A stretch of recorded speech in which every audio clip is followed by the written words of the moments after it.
Здравствуйте, уважаемые телезрители! В эфире передача «Первая помощь». С вами Елизавета Алексеева. Сегодня в нашей передаче мы говорим об очень тяжелом заболевании – о бешенстве. Бешенство – острое, безусловно смертельное для человека заболевание. Вирус бешенства неустойчив в окружающей среде, практически мгновенно погибает под воздействием прямых солнечных лучей. При нагревании до 60 градусов Цельсия погибает в течение 10 минут. При действии различных бытовых дезинфектантов и спирта, а также при высушивании практически мгновенно. При воздействии желудочного сока за 20 минут. Но вирус достаточно устойчив к низким температурам. При 0 градусов Цельсия может сохраняться несколько недель. Восприимчивость к бешенству всеобщая. Ежегодно на Земле от бешенства погибает около 50 тысяч человек. Инкубационный, то есть скрытый период бешенства составляет от 10 дней до 3 месяцев от момента заражения. Продолжительность этого периода зависит от локализации укуса. Наиболее быстро заболевание развивается при укусе в лицо, шею, голову и больших повреждениях. Более длительно скрытый период протекает при локализации укусов в конечности, туловище, особенно при единичных укусах. В связи с тем, что вирус повреждает центральную нервную систему, первые признаки заболевания – это недомогание, потливость, субфебрильная температура, нередки кошмары в начале болезни, сменяющиеся бессонницей. У человека нарастает беспричинная тревога, беспокойство, тоска, появляется страх смерти. Повышается чувствительность к раздражителям – звуковым, тактильным, световым. Крайняя степень характеризуется вздрагиванием всего тела при малейшем дуновении ветра, при звуках, при ярком свете, судорогами мышц глотки, одышкой, чувством страдания на лице, взглядом в одну точку в течение нескольких секунд.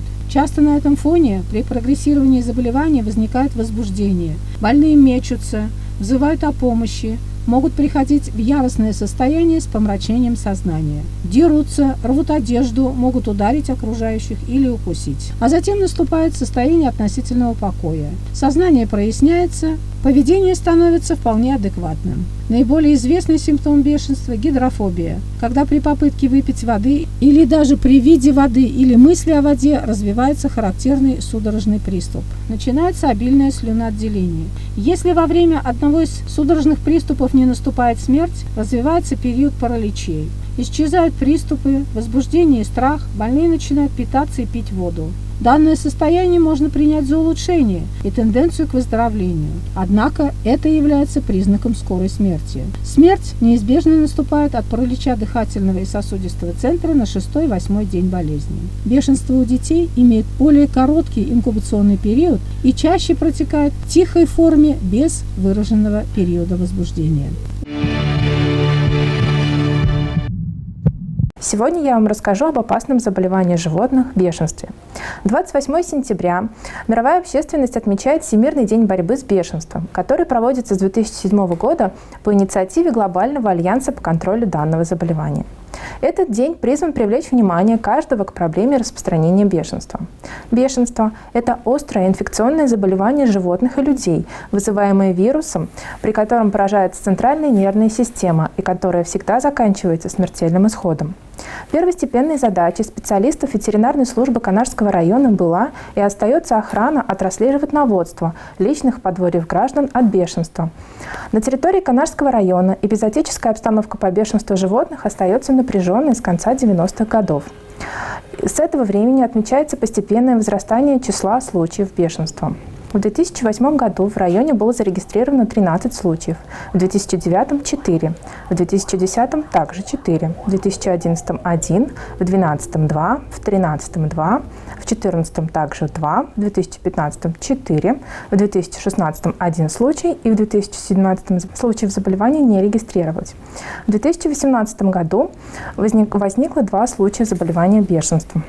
Первый был зарегистрирован 10 июня 2018 года во время пастьбы скота в села Шахазаны на пойме реки Малый Цивиль, при котором лисица, больная бешенством, укусила пастуха.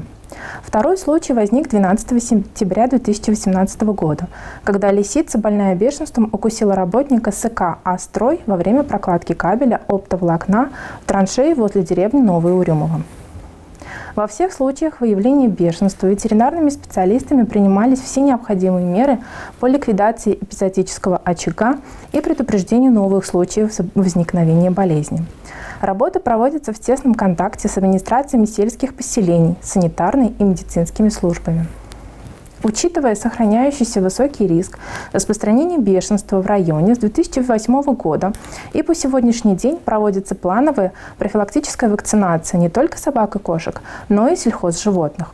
За 9 месяцев текущего года иммунизировано с профилактической целью 220 голов лошадей, 11 342 головы крупного рогатого скота, 13 649 голов мелкого рогатого скота, 4822 собаки и 3190 кошек.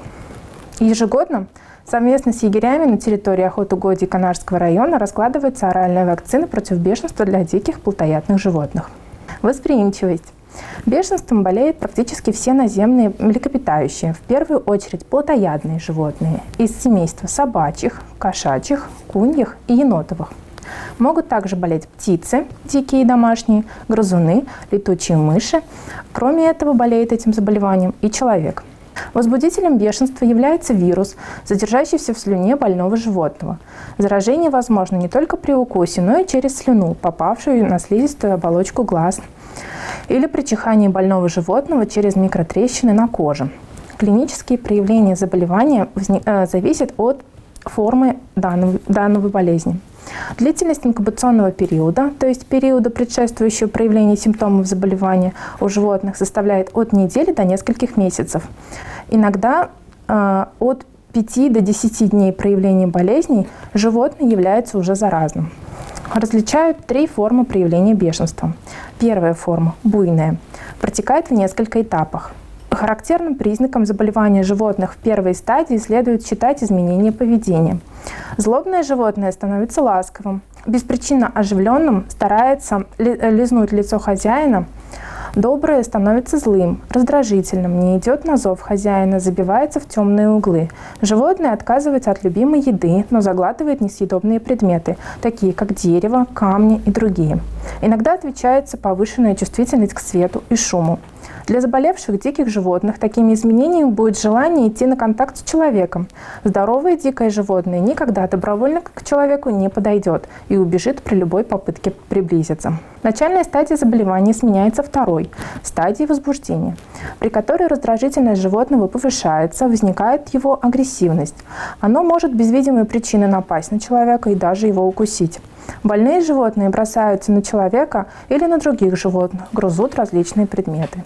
Во время повторяющихся приступов буйства больные животные повреждают себе язык, губы, десны, выламывают зубы, заглатывают различные предметы, не принимают корм и отказываются от воды. Из других клинических признаков можно отметить усиленную саливацию, понос, паралич задних конечностей, а также паралич нижней челюсти. Далее наступает третья паралитическая стадия с очень характерными внешними признаками. Шерсть животного взъерошена, нижняя челюсть у них отвисает, язык выпадает, из пасти вытекает слюна. На 8-й и 10-й день проявления болезни животное погибает. Тихая форма. В этом случае животное не проявляет никакой агрессии. У него развивается паралич, повышенное слюноотделение, неспособность принимать пищу. Атипичная форма. Может длиться свыше 3 месяцев, проявляется диареей и характеризуется временными улучшениями состояния животного. Данная форма особенно сложна в диагностике при постановке диагноза. Первая помощь при укусах. При укусе животного следует немедленно, интенсивно в течение 10-15 минут промыть рану водой с мылом, которая смоет слюну животного. Глубокие раны рекомендуется промывать струей мыльной воды, например, с помощью шприца. Не нужно прижигать раны. Наложить на рану стерильную повязку. Нельзя высасывать кровь из раны ртом. После этого в самые сжатые сроки необходимо обратиться в любое медицинское учреждение, например, в поликлинику, больницу или медицинский пункт. При возможности необходимо собрать максимум данных о покусавших вас животных. Если животное домашнее и было принято против бешенства, то необходимо взять с собой ветеринарную справку о сделанной прививке животному или его регистрационное удостоверение с отметкой о проведенной прививке. Как поступить с животным, которое вас покусало? Очень важно указать, что одновременно с обращением к врачу по поводу укуса вас с животным, необходимо принять меры в отношении укусившего животного. Его надо привязать, изолировать и вызвать ветеринарного врача для консультации. За внешне здоровым домашним животным, собакой или кошкой, устанавливается ветеринарное наблюдение, срок которого составляет 10 дней с момента укуса. Поэтому, если вас укусило животное, ни в коем случае нельзя его убивать в течение ближайших 10 дней, то есть срока, необходимого для ветеринарного наблюдения. Если на протяжении этого времени животное окажется здоровым, то прививки против бешенства не проводятся. К сожалению, до настоящего времени человека, заболевшего бешенством, не удается вылечить. В связи с этим именно профилактика бешенства приобретает исключительно важное значение в борьбе с этим заболеванием. Прививки по сегодняшний день остаются единственным надежным средством защиты людей после укуса больным или заподозренным заболеванием бешенством животным. Они включают в себя введение вакцины или при необходимости иммуноглобулина. Меры профилактики бешенства. С целью профилактики бешенства у домашних животных следует выполнять правила их содержания. Лучше не подбирать бездомных, бродячих, либо больных животных. Но если все же вы взяли такое, то необходимо найти возможность в короткий срок показать его ветеринарному врачу и зарегистрировать приобретенное животное в ветеринарной клинике. Приобретать животных нужно только в специализированных организациях при наличии ветеринарного свидетельства. В обязательном порядке необходимо ежегодно прививать своего питомца в возрасте старше 3 месяцев против бешенства. Лучше это делать в зимне-весенний период, особенно при необходимости выезда на природу. Во всех структурных подразделениях БУ/ЧР Канашская районная СББЖ Госветслужбы Чувашии идет кампания по вакцинации всех домашних животных. Вы можете обратиться непосредственно в ветеринарное учреждение, которое обслуживает ваш населенный пункт, или же получить справку о возможности получения прививок по телефону 2 19 87. Выгул животных необходимо производить на специально оборудованных площадках или пустырях. Собак выводить на улицу на поводках и обязательно в намордниках. Это убережет животное от возможного контакта с больными, дикими, либо безнадзорными животными и исключит возможность того, что ваше животное кого-либо покусает. Ни в коем случае нельзя оставлять и бросать своих животных без присмотра. На улицах, скверах, рынках, подъездах и других местах, в том числе и на даче. Выбросив его, вы повышаете риск возникновения бешенства на данной территории. Незамедлительно обращаться за оказанием антирабической помощи и в случае получения укусов, ослюнений и при контакте с неизвестным животным. Будьте внимательны к своему здоровью и здоровью ваших питомцев. Хотел бы вам сегодня сказать про такое заболевание, как бешенство, так как к нам часто обращаются пациенты с укусами, которые укусом различных животных, такими как собаки, кошками, также грызунами. Чем опасен укус от животных? Тем, что при укусе животных может человек развиться за такое заболевание, как бешенство. Наибольшей опасностью заболеть бешенством подвергаются дети, особенно в сельской местности, так как в сельской местности больше бродячих собак, диких животных. Единственным методом профилактики является вакцинация.